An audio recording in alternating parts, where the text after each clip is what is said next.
이남현 목사님께서 말씀 증거해 주시겠습니다.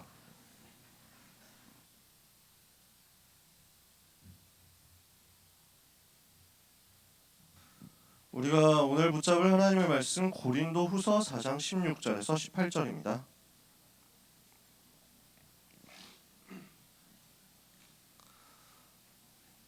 신약성경 고린도후서 4장 16절에서 18절까지의 말씀.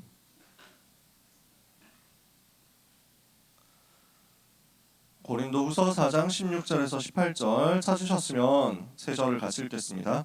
그러므로 우리가 낙심하지 아니하노니 우리의 겉사람은 낡아지나 우리의 속사람은 날로 새로워지도다.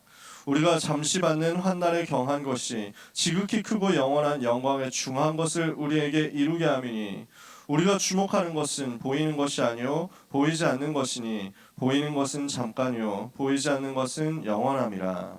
아멘. 우리는 낙심하지 않습니다.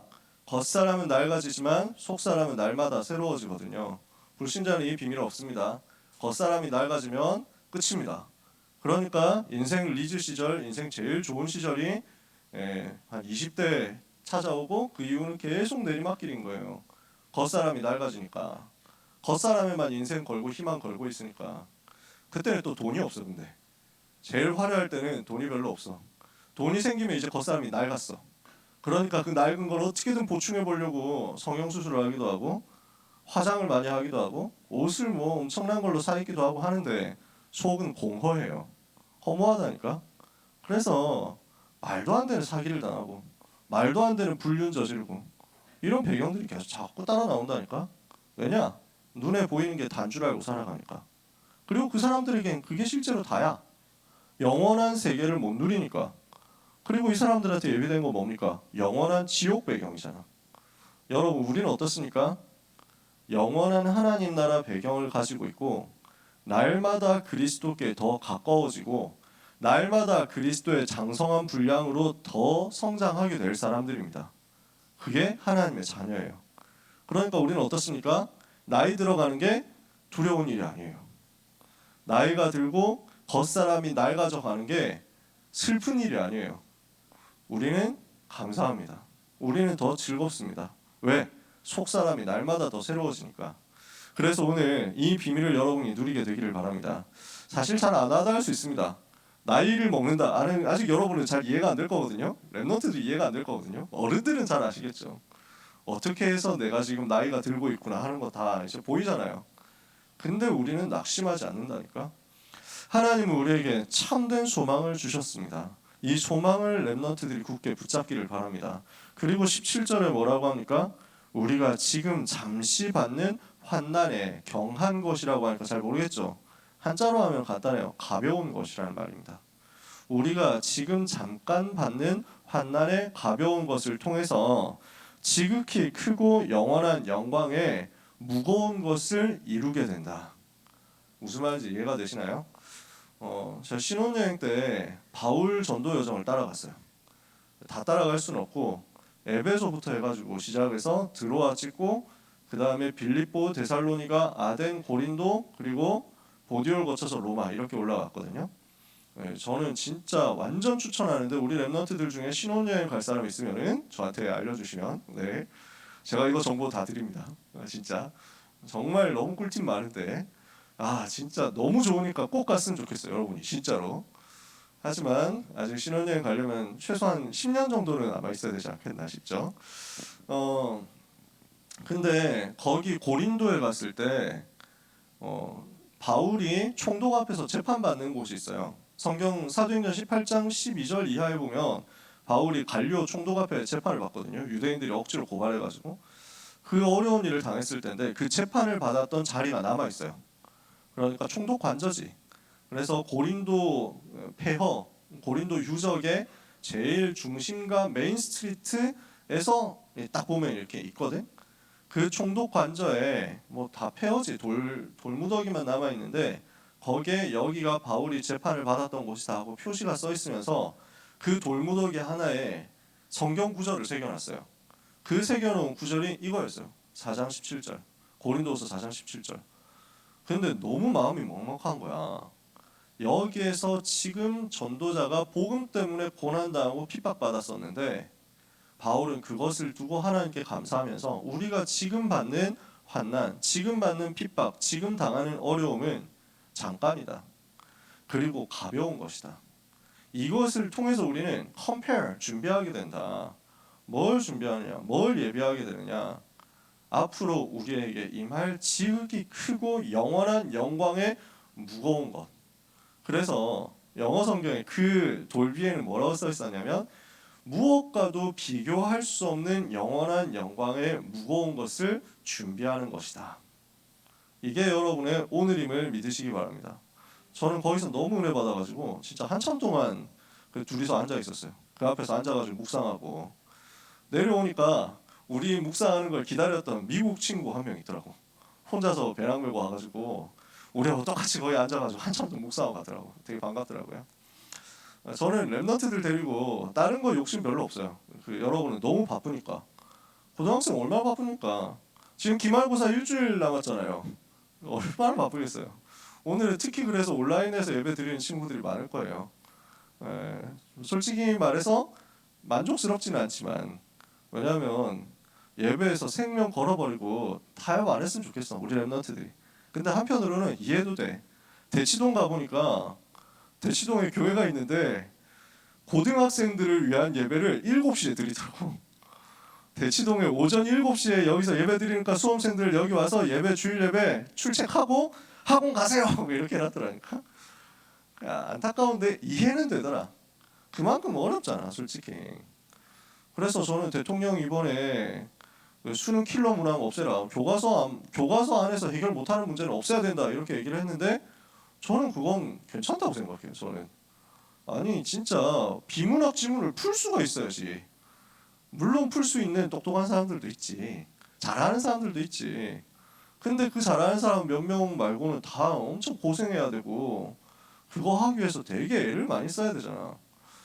모르겠어요. 그래서 수험생 커뮤니티는 전부 욕들이 꽉 차 있더라고. 왜 비문학 지문이 이렇게 좋은 건데 하면서 막 강사들도 막 트위터 날리고 이러더라고. 항상 뭐 바꾼다 하면 난리니까. 근데 저는 우리 랩런트들이 좀 부담 없었으면 좋겠어요. 그리고 진짜 남은 모든 부담 내려놓고 예배 성공하고 현장 가가지고 이제 수업 시간에 공부 집중하고 이걸로 응답 다 받을 수 있었으면 좋겠어. 제 마음은 그렇습니다. 멀리 돌아갔는데 그래서 저는 랩런트들이 너무 바쁜 거 너무 이해가 되거든요. 지금도 그래서 온라인 예배 드릴 수밖에 없는 사정인 친구들 저는 이해되거든요. 그래서 랩런트들한테 고등부에서 뭐 많이 안 시킵니다. 혹시 랩런트들 중에서 뭐 고등부에서 일을 시켜서 너무 힘들다 하는 사람 있으면 저한테 얘기하세요. 무조건 빼줄게요. 그거 선생님이 하면 되지. 선생님 못하시면 내가 할게. 뭐 문제 있냐? 카메라 잡아야 되는데 사람 없다? 그럼 내가 잡을게. 뭐 문제 있냐? 혹시 그것 때문에 여러분들이 시간 뺏겨가지고 힘들다면 얘기하세요. 고등부 때는 여러분이 그거 전공해가지고 포트폴리오 만들고 자기소개서 쓸 거 아니면은 여러분 그것 때문에 부담 가지지 마세요. 정말로. 저는 다른 건 다 욕심 없습니다. 여러분 뭐 이래라 저래라 안 할 겁니다. 근데 딱 한 가지 랩런트들하고 하고 싶은 건 해외 캠프. 가가지고 이런 현장들 같이 보면 진짜 눈 엄청 열리거든요. 그래서 사람들이 또 뭐 모르는 사람들은 목사님이 놀러 가고 싶어서 그런 건 아닙니까 이런다니까. 얼마나 깝깝한 소리인지 몰라. 랩런트 때 237 눈 안 열면 언제 열겠어요. 같이 가본 사람 알잖아, 그지? 가가지고 보는 게 너무 다르다니까. 그래서 진짜 우리 고등부에서 예배 성공하고 그 다음에 학업 집중하고 그 다음에 여러분 현장에서 불신자 품고 정시기도 하고 그리고 1년에 한두 번씩 해외 캠프 나가가지고 237 보고 저는 그런 고등부 됐으면 좋겠다. 그게 제 마음이에요. 여러분한테 그거 할 수 있는 필드는 진짜 계속 만들어 놓고 싶고 시스템 만들어 놓고 싶어요. 자, 아무튼 멀리 이야기가 돌았는데요. 오늘 교회에 대한 이야기거든요. 하나님이 우리를 교회 공동체로 세우시고 교회 안에서 자라게 하셨단 말이에요. 그 교회 안에서 오늘 주시는 시간표를 발견하면서 무엇을 체크해야 되느냐? 보이는 것을 넘어서는 보이지 않는 영원한 세계 누릴 수 있는 힘부터 얻어라. 그러면 그 힘 가지고 여러분은 237 살릴 수 있는 준비를 다 하게 될 거니까요.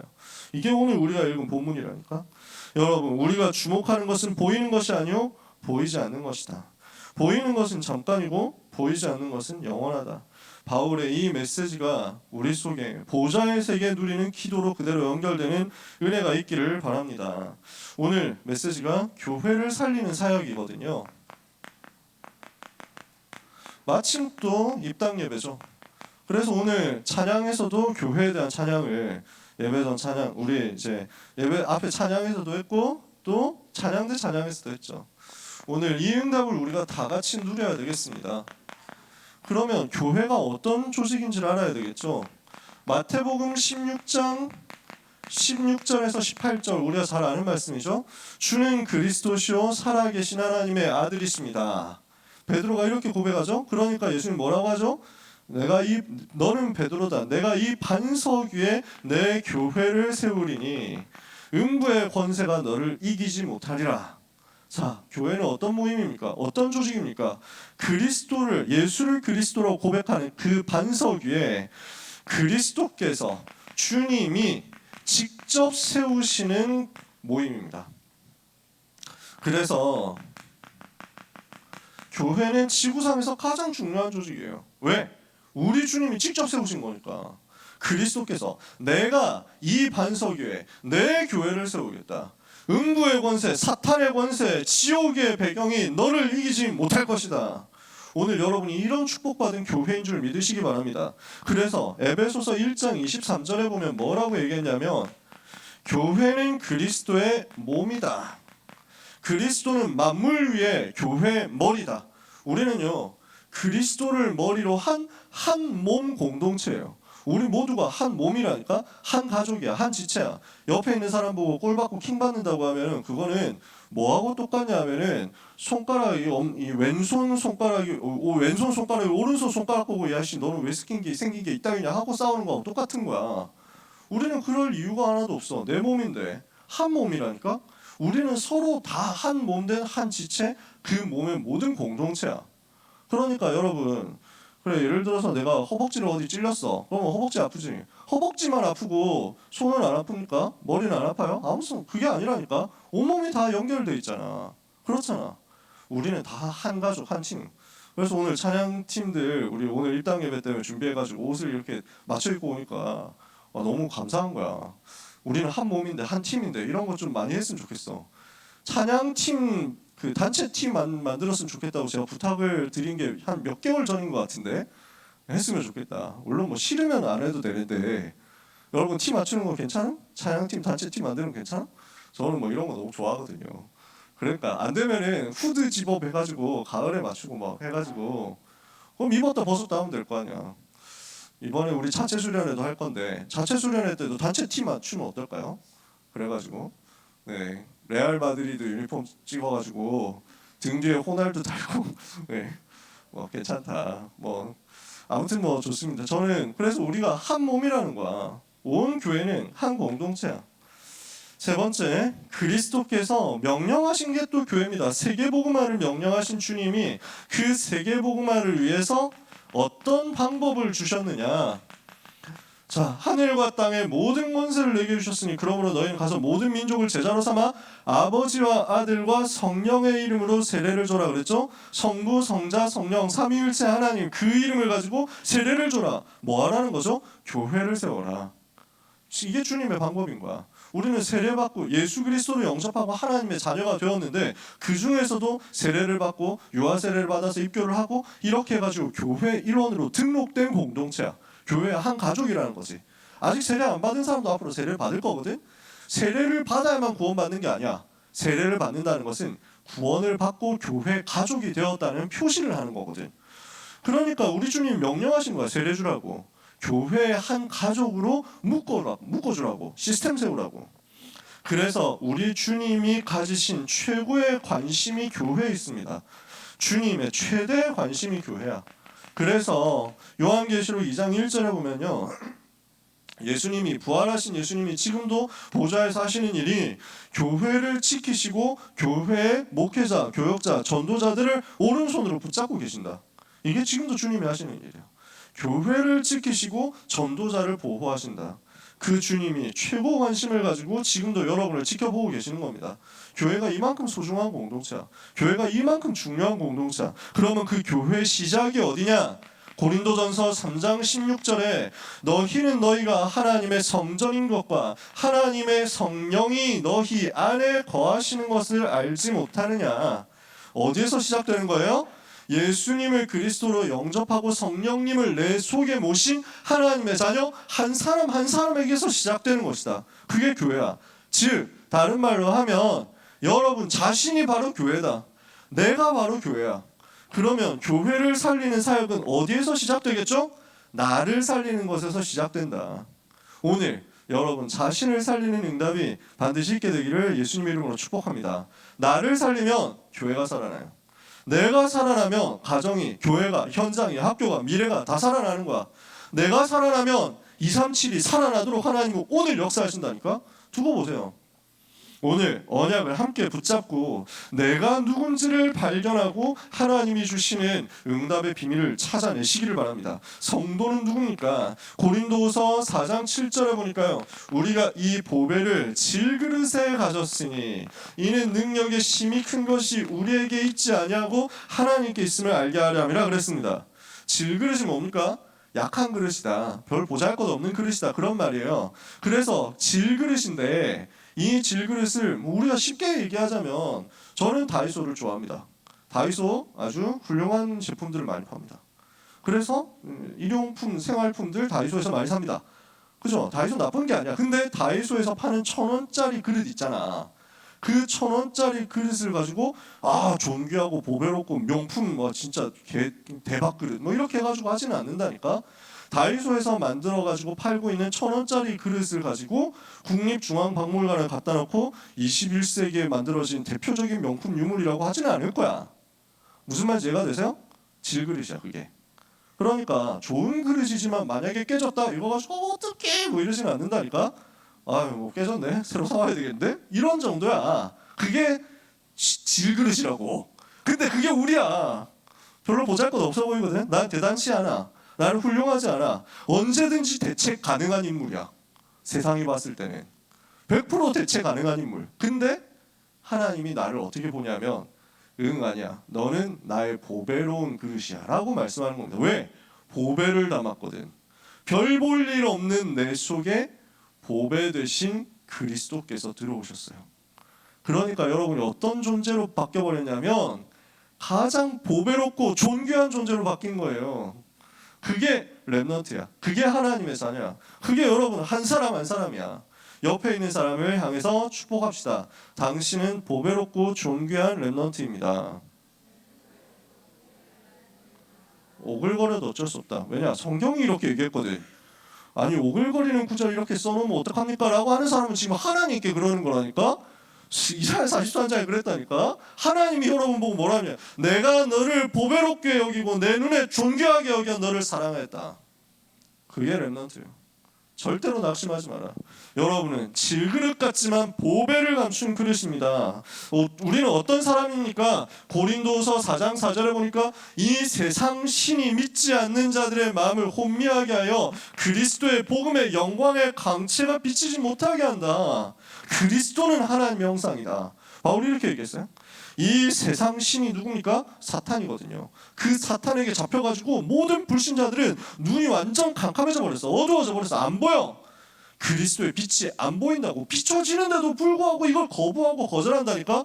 근데 우리는 어떻게 됐습니까? 그리스도의 영원한 영광의 복음의 빛을 받고 세상 신에게서 해방되었다. 사탄의 권세에서 해방받은 하나님의 자녀다. 그래서 우리의 신분을 보고 뭐라고 얘기하냐면요, 고린도후서 4장 8절에서 9절에 보니까 이렇게 되어 있습니다. 저는 이 구절을 고등학생 때 다락방 운동하면서 유목사님 메시지에서 듣고 진짜 너무 은혜 받았어요. 하나님이 우리를 보고 이렇게 말씀하는구나. 제가 이걸 완전 언약으로 붙잡았어요. 낙심될 일이 많거든요. 어려운 일이 많거든요. 진짜 사방에서 나를 어렵게 한다. 모든 사람이 나를 억까한다. 이런 때가 많거든요. 렘넌트 때 그럴 수 있잖아. 그때 이 말씀이 붙잡아진 거야. 뭐라고 되어 있으니까 우리가 사방으로 우겨쌈을 당해도 쌓이지 아니하며 답답한 일을 당해도 낙심하지 아니하며 박해를 받아도 버림받지 아니하며 거꾸로 뜨림을 당해도 망하지 않는다. 사방에서 우겨쌈을 당해도 쌓이지 않는다. 우리는 이런 존재입니다. 사방에서 계속 우리를 공격해가지고 어렵게 만들어도, 둘러싸가지고 계속 눌러도 우리는 눌리지 않는다. 핍박을 받아도 버림받지 않고, 답답한 일을 당해도 낙심하지 않는다. 우리는 어떤 답답한 일이 있어도 낙심하지 않을 수 있는 비밀, 보배 되신 그리스도 내 속에 감춰져 있으니까, 내 속에 모셨으니까. 그러니까 우리는 버림받지 않습니다. 어떤 일이 있어도, 어떤 문제가 있어도, 심지어 여러분이 어떤 실수를 했다고 할지라도 여러분은 버림받을 존재가 아니다. 여러분을 버림받지 않은 성읍이라고 했습니다. 이사야 62장에 보니까 그렇게 말했다니까. 그래서 우리를 보고 뭐라고 했냐, 버림받지 아니한 성읍이라고 하게 될 것이다. 여러분은 절대로 버림을 받지 않는다. 하나님 여러분을 포기하지 않는다니까요. 하나님 여러분을 실수하지 않는다니까. 하나님은 여러분을 보고 절대로 내버려 두지 않는다니까요. 성경이 이렇게 얘기하는 겁니다. 그러니까 우리는요, 사람이 똑같은 실수 반복한다 이러면 좀 짜증 나잖아. 내 옆에 있는 사람이 자꾸 나한테 똑같은 잘못한다 이러면 우리는 기분 나쁘겠지. 열받는다니까. 한 번, 두 번 용서했는데 세 번, 네 번 용서, 이거는 진짜 나를 호구로 하나 이 새끼가? 뭐 이렇게 우리는 보통 생각한다니까. 와, 진짜 답 없다. 내가 진짜 잘 봐주려고 했는데 진짜 손절. 이제는 더 이상 안 돼. 우리는 그럴 거야. 사람은 그래. 하나님은 없어요. 하나님은 영원한 사랑을 가지고, 무한한 사랑을 가지고 우리를 한없이 용서하시는 사랑의 하나님이시다. 그리고 그냥 용서하고 그냥 못 부른 채 하고 끝내는 게 아니라 결국 우리를 끌어가지고 변화시켜서 하나님의 자녀의 완전한 모습으로, 그리스도의 장성한 분량에 이르도록 바꿔가실 하나님이시다. 그 하나님이 지금 렘넌트 여러분과 함께 계시는 거예요. 그러므로 낙심하지 마라. 그러므로 절대로 좌절하지 마라. 우리는 거꾸러뜨림을 당해도 멸망하지 않습니다. 사방에서 우리 이렇게 공격한다고 해도 망하지 않는 게 하나님의 자녀, 성도란 말이에요. 그래서 여러분 꼭 기억하세요. 여러분은 어떤 어려움이 와도 망하지 않는다. 왜? 그리스도께서 여러분을 구원하시고 지금 여러분과 함께 계시고 영원히 여러분을 떠나지 않으시니까. 누가 우리를 그리스도의 사랑에서 끊을 수 있겠느냐? 사망이나 생명이나 높음이나 깊음이나 천사들이나 권세자들이나 현재이나 장래이나 그 어떤 것이라고 할지라도 우리를 그리스도 예수 안에 있는 하나님의 사랑에서 끊을 수 없다. 이 언약을 여러분이 굳게 붙잡기를 주님의 이름으로 축복합니다. 그러면 이렇게 구원받은 성도의 삶은 어떻습니까? 나의 삶은 어떻게 됩니까? 우리는 나를 위해서 살지 않습니다. 우리는 육신을 위해서 살지 않습니다. 우리는 성공을 위해서 사는 존재가 아닙니다. 우리는 이런 썩어질 것을 위해서 바라보고 소망 두고 살아가는 가치 없는 인생이 아닌 거예요. 우리는 이 겉사람에 속한 것을 위해서 사는 것이 아니라 속사람을 살리면서 속사람이 날마다 새로워지는 그 소망을 가지고 힘 얻어서 살아가는 사람들입니다. 이게 고린도서 4장 16절 오늘 우리가 읽은 본문이잖아요. 그러므로 겉사람이 낡아진다고 해서 여러분 낙심하지 마라. 렘넌트들한테 쓸데없는 얘기를 잘 안 하고 싶은데, 렘넌트들이 잠을 늦게 잔다, 잠을 적게 잔다, 공부하느라고 그럴 수 있는데 그게 아니고 그냥 딴짓하다가 만약에 여러분 늦게 잔다, 이해해. 유튜브 보다가 알고리즘 때문에 타고 가다가 늦게 잤어. 그래서 나무 위키 보다가 어쩌다 보니까 늦게 잤어. 뭐 그럴 수 있지. 이해합니다. 근데 대학생 돼가지고 이제 막 그 너무 인싸가 돼가지고 술자리 계속 불려다니면서 밤새 이렇게 돌아다니다가 클럽 가다가 막 이래가지고 막 늦게 자가지고 이렇게 된다. 이러면은 여러분에게는 겉사람의 노화가 빨리 오게 될 것이다. 분명히 얘기하는데 피부가 고목나무 껍질처럼 되어가는 역사가 일어납니다. 저는 많이 봤기 때문에 우리 렘넌트들한테 부탁하는 부분이다. 그래서 여러분의 그 아름다움과 여러분의 미모를 위해서라도, 그 피부의 지속성과 탄력성을 위해서라도 잘 자자. 잘 많이 잤으면 좋겠다. 그래서 노화되지 않자. 괜히 뭐 여러분 너무 괜찮은데, 그지? 겉사람 너무 괜찮잖아. 우리 렘넌트들 보면 겉사람 너무 훌륭하다니까. 저는 항상 하나님께 감사합니다. 근데 그 겉사람이 낡아지더라도 괜찮다는 거예요. 아시겠죠? 우리는 진짜 소망 가지고 있는 사람이기 때문에. 불신자는 거울 볼 때마다 우울할 거야. 불신자는 나이 들면서 거울 볼 때마다 되게 낙심될 거야. 하나님의 자녀는 거울 볼 때마다 보배롭고 존귀한 하나님의 자녀. 날마다 그리스도의 그 형상에 가까워지고 하나님의 은혜에 더 가까워지고 주님 다시 배울 날이 더 가까워지는구나. 감사하겠죠. 이것이 여러분의 자부심이 되기를 바랍니다. 우리에게 지금 환난이 있을 수 있습니다. 그러나 이것이 잠깐 있는 가벼운 것입니다. 그리고 이것이 영원한 영광, 그 어떤 것과도 비교할 수 없는 영원한 영광을 준비할 수 있도록 하나님이 주시는 응답이 된다. 발판이 된다. 그래서 낙심하지 말고 오늘 준비하면 됩니다. 우리는 눈에 보이는 잠깐의 것이 아니라 눈에 보이지 않는 영원한 것을 바라봅니다. 눈에 보이는 것, 보이지 않는 것, 우리는 무엇을 더 중요하게 보면서 살아갈 수 있습니까? 하나님이 우리에게 예비하신 영원한 하나님 나라의 그 상급을 바라보면서 눈에 보이지 않는 영원한 세계와 눈에 보이지 않는 보좌의 배경을 가지고 그것을 바라보면서 살아가는 거지. 그러면 세 번째, 우리가 가지고 있는 배경은 뭡니까? 하나님의 자녀에게, 성도에게 주신 배경이 있습니다. 우리에게는 고린도후서 5장 1절 2절에 보니까요, 만일 땅에 있는 우리의 장막집이 무너지면 하나님께서 지으신 집, 곧 손으로 지은 것이 아니고 하늘에 있는 영원한 집이 우리에게 있는 줄 아느니라. 우리의 배경은 뭐예요? 우리의 집은 어디예요? 영원한 집이다. 여러분 집이 좋습니까? 나쁩니까? 여러분 집 괜찮은 집 있습니까? 서울 시내, 그것도 강남 서초 송파에, 아니면은 마포 용산 성동에 그래가지고 강남 서초 송파의 마용성이라고 이제 따라 붙는 거지. 여러분 들어봤습니까? 부동산 시장 뭐 이래가지고 DC 인사이드 가면 메인에 항상 부동산 갤러리가 노출이 되더라고. 그래서 어그로 끌려가지고 들어가 보니까 맨날 하는 소리가 그거야. 급지수 서열순위 이래가지고 한국 사람들 서열 매기는 종특은 이게 어디를 안 가. 그래서 항상 서열 매기는데, 그래서 대학 서열도 뭐 이래가지고 서영구, 서성원, 중경외시, 건동 뭐 이래가지고 쭉 내려가잖아. 아니 땅 사는 동네도 다 급지 서열이 있다니까. 이렇게 해가지고 쭉 서열이 있어. 저는 송파에 살고 있지 말입니다. 하나님의 은혜로 송파에 사니까 급지 서열 굉장히 높은 편인데 어떻게 사냐? 임대로 살지. 12평짜리 임대 아파트에 살지. 왜 들어가냐? 넣으라고 해가지고 넣었는데 미달됐어. 그래가지고 50집 뽑는데 37집밖에 안 넣은 거야. 좀 바로 차고지, 버스 차고지 앞이어가지고 시끄럽다고 안 넣었는지 어쩐지 하여튼 그래서 살고 있습니다.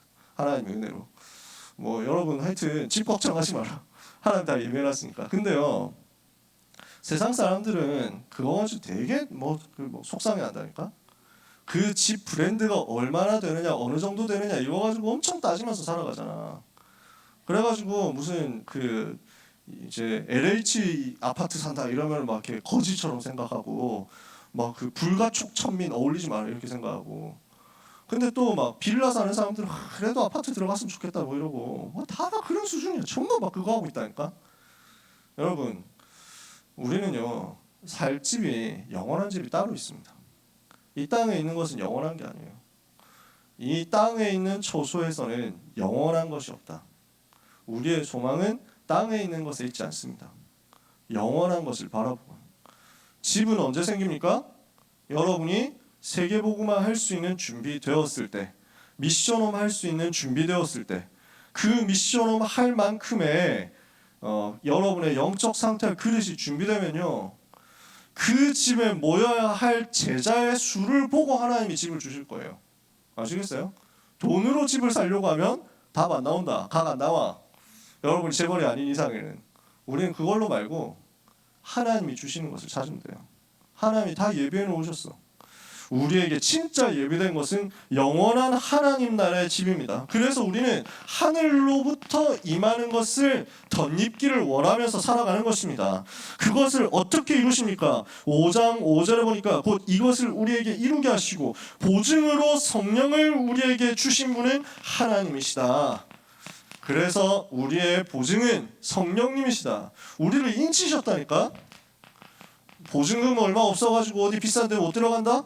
성령님이 우리의 보증이라니까. 우리는 다른 존재예요. 우리는 반드시 심판대 앞에 서게 됩니다. 고린도후서 5장 10절에 보니까 심판하는 자리에 우리가 서게 된다 그랬습니다. 모든 사람이 다 마찬가지입니다.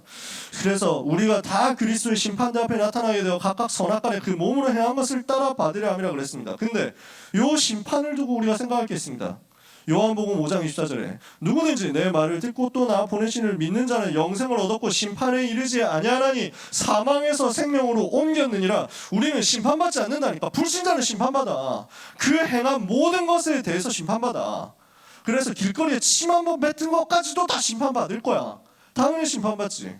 모든 것 죄를 다 카운트하고 계시니까. 근데 하나님의 자녀는 어때요? 심판을 받지 않아. 그러면 심판대 앞에 서는 건 무엇을 말합니까? 마태복음 10장 40절에서 42절에 보니까 누구든지 이 작은 어린아이 하나에게 그리스도의 제자라는 이유로, 전도하는 사람이라는 이유로 찬물 한 잔 떠준 것도 하늘에서 상급을 잃어버리지 않을 것이다. 뭐예요? 영원한 상급을 얻게 하는 우리의 심판 시간이 기다리고 있다는 거야.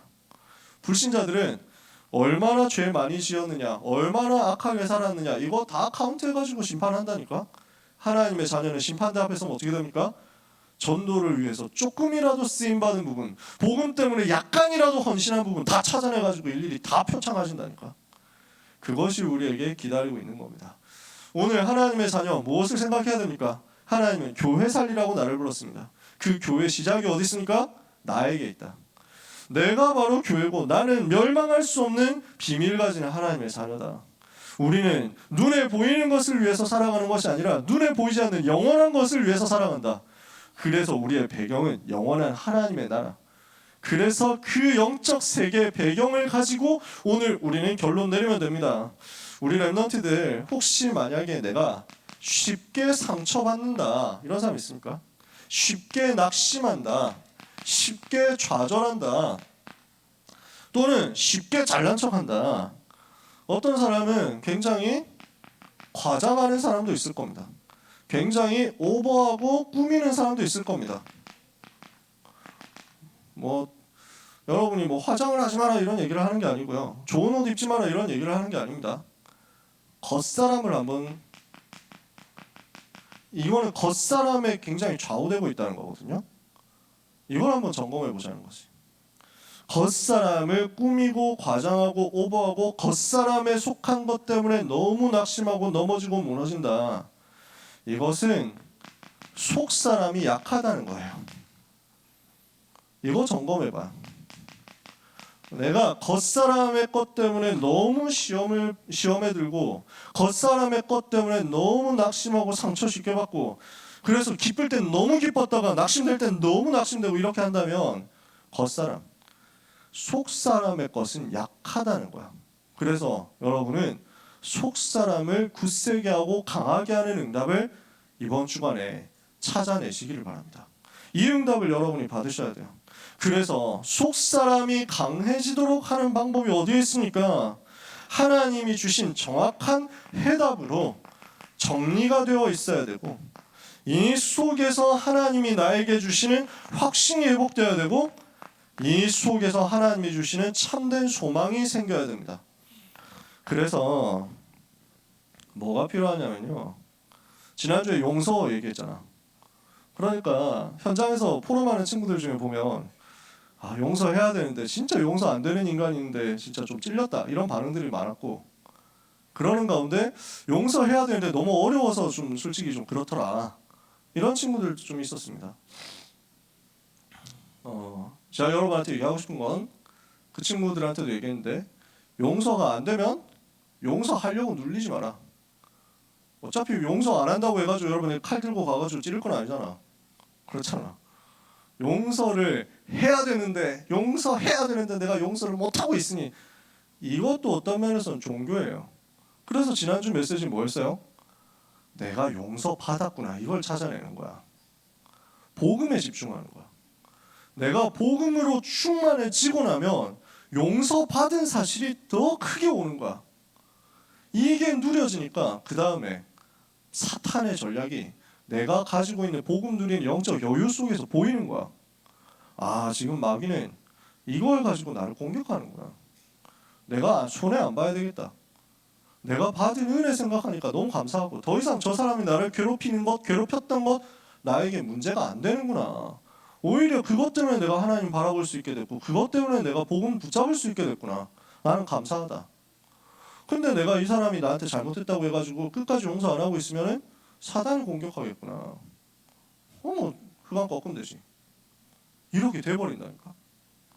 근데 내가 그게 잘 안 되고 있다면 용서를 억지로 하려고 애쓰지 말고 뭘 생각해야 되냐? 나를 먼저 용서하세요. 자기 자신 용서해라고. 겉사람 때문에 자꾸 낙심하고 무너지는 그 나를 용서하시는 우리 주님 생각하면서 나를 용서하는 응답부터 받아버려. 그러면서 뭘 찾아내야 되냐면 나는 하나님이 주신 속사람의 비밀이 있구나. 나는 복음 가진 하나님의 자녀. 세상이 만든 나 말고, 세상이 보는 나 말고, 세상이 관심 가지는 그 모습의 나 말고 하나님이 보시는 나, 하나님이 만드신 나에 집중해라.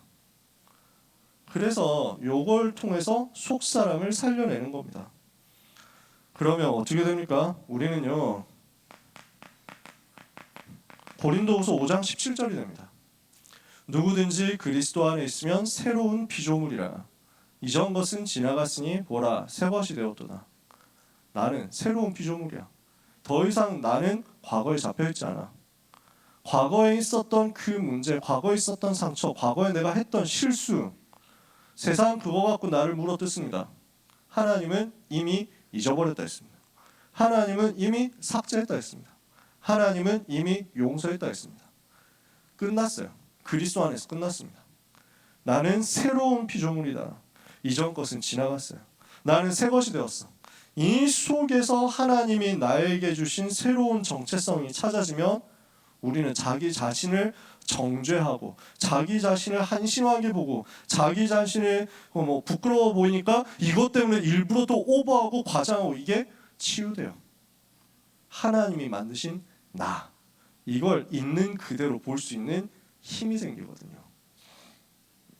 이게 안 되면 자기 자신을 직시하는 게 무섭습니다. 나 자신을 보는 게 너무 두려운 거야. 근데 요 사실이 확인이 되면 내가 가지고 있었던 배경, 가정적인 어려움, 현장에서의 어려움, 내가 가지고 있었던 인생에서의 흑역사, 그리고 지금 내가 가지고 있는 나의 왁구 비롯한 모습들, 내가 가지고 있는 실력과 능력들, 나의 인간관계 모든 한계, 연약함들 상관없는 거야. 나는 죽었고 그리스도만 내 안에 사시니까. 이렇게 되면 여러분은 무너지지 않습니다. 이런 응답의 속사람을 여러분이 가지게 되시길 바랍니다. 그러면 부모님이 가난하다, 부모님이 어렵다, 우리 집안에 아니면 나에게 혹시 다른 사람에게 말할 수 없는 장애가 있고 상처가 있다? 상관없어요. 그 어떤 것도 나를 멸망시키지 못하니까요. 그리고 그 모든 것들이 오히려 나에게 감사가 되고 자랑이 될 거니까요. 이 속에서 하나님이 나에게 은혜 주셨다고요. 두 번째, 이렇게 되면요 우리의 삶의 목표, 방향이 달라지거든요. 고린도후서 5장 14절 15절 제가 정말 좋아하는 구절이에요. 그리스도의 사랑이 우리를 강권하시는도다. 우리가 생각하건대 한 사람이 모든 사람을 대신하여 죽었은즉 모든 사람이 죽은 것이라. 그가 모든 사람을 대신하여 죽으심은 살아있는 자들로 하여금 다시는 그들 자신을 위하여 살지 않고 오직 그들을 대신하여 죽었다가 다시 살아나신 이를 위하여 살게 하려 함이라. 그리스도의 사랑이 나를 강권하셔서 나를 이끌고 가시니까 더 이상 다시는 내가 나를 위해서 살지 않고 그리스도를 위해서 사는 인생이 됩니다. 우리의 인생 방향과 인생 목표와 인생 색깔이 완전히 뒤집어지는 거예요. 이렇게 된 우리에게 어떤 역사가 일어나느냐? 모든 현장을 살리는 화목해 하는 직분이 회복되는 것입니다. 고린도후서 5장 18절에서 20절에 보니까요. 하나님께서 우리에게 무엇을 주셨느냐? 하나님이 그리스도로 말미암아 우리를 자기와 화목하게 하시고 또 우리에게 화목하게 하는 직분을 주셨다. 이 직분을 가지고 가는 곳마다 살리는 겁니다. 교회를 살리는 거예요. 교회를 화목되게 하는 거예요. 사람을 살리는 거예요. 사람과 사람을 화목하게 할 뿐 아니라 사람과 하나님을 화목하게 하는 것입니다. 이 일에 여러분이 쓰임받는 거죠. 예배 속에서요. 교회 속에서요. 현장 속에서요. 이걸로 작은 실천하는데 교회가 다 힘을 얻고 살아날 거예요. 현장이 살아날 거예요. 이 일에 쓰임을 받는 여러분 되시기를 바랍니다. 그래서 이번 주간 나는 멸망할 수 없는 하나님의 자녀, 보배 되신 그리스도 내 안에 계신다. 나는 겉사람 때문에 낙심하지 않는다. 나는 속사람을 살릴 것이다. 이것을 가지고 영원한 하나님 나라 배경 누릴 것이다. 나를 이렇게 살렸는데 교회가 살아나는 응답을 받을 것이다. 결단하고 승리하는 한 주간 되시기를 예수 그리스도 이름으로 축복합니다. 기도하겠습니다. 하나님 감사합니다. 우리를 보배롭고 존귀한 하나님의 자녀로 삼아주시니 감사합니다. 질그릇 같은 우리 속에 보배 되신 그리스도를 모시게 해주셔서 감사합니다. 사방으로 우겨쌈 당해도 쌓이지 않고, 답답한 일 당해도 낙심하지 않고, 핍박받아도 버림받지 않고, 거꾸로 뜨림 당해도 망하지 않는 하나님의 백성으로서 영원한 하나님 나라 상급을 바라보며 낡아지는 겉사람 대신 날로 새로워지는 속사람을 두고 강건해지는 응답이 이번 주간과 평생에 있게 하여 주시옵소서. 예수 그리스도 이름으로 기도합니다. 아멘.